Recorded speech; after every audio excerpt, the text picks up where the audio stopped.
If you want to print out your projects, then you can do it straight away from Adobe Photoshop Elements as well. So here you can see that I have a project with a picture in it. And if I want to access the print settings, you can go around onto the file menu right here, and then you can see that print is an option. If I were to go around and click on print, then what happens is that the print dialog box opens up just like this. And over here, you can work around with various settings. You can go around and rotate out the image, as you can see right here. You can click and drag around, and then, you can click this around to rotate out the image. You can go around, increase and decrease the size of the image, and so forth. You can see that the image is right over here on the center, and it is cropping out the rest of the part because of the print size. So if I were to go around over here and change up the size, then you can see that it takes up more space now, just like this. You can crop out to fit as well so that the entire image is filled out. You can also click and drag the image right here just like this so that you can choose the part that you want to print.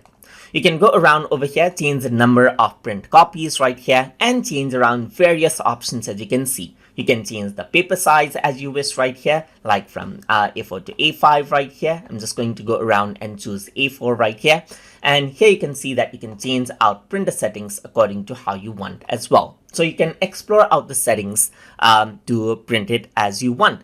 So over here, you can see that I'm using the virtual printer, that is Microsoft Print to PDF, but yeah, I can also use my physical printer right here. But for this preview purposes, I'm going to select Microsoft Print to PDF. There are more options that you can access from over here as well. For example, you can show the date of the photo right here. You can even show captions and then so forth. As you can see, you can flip the image as well, work around with various options like color management, and you can set the height and width to how you want as well. I'm just going to go around and press apply. I just enabled one option right here, that is show date, and it is showing up right here. So let me just go around and press OK right here just like this, because that is the only option I want to enable in my case. If I were to go to page setup right here, then you have an option to turn it into portrait or landscape, but you still have that option over here, as you can see. Depending on the printer that you have, you might see different options right here. So now when you're ready to print, all you need to do is click on the print button, and in case you have a physical printer, it'll start printing. But here it says the following image will be rendered at less than 300 dpi at requested print size, because that is how much it is supported. But if your printer supports more, then this won't be a problem. So I'm just going to go around and click on continue right here, and I'm going to go around onto my desktop right here.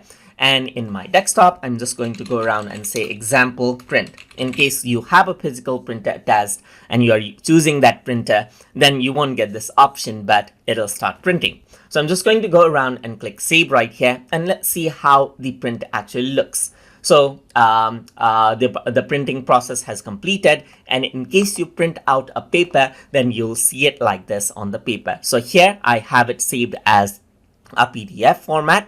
So if I were to go around and then open this, then this is what you have, as you can see. So I have two pages right here, just like this.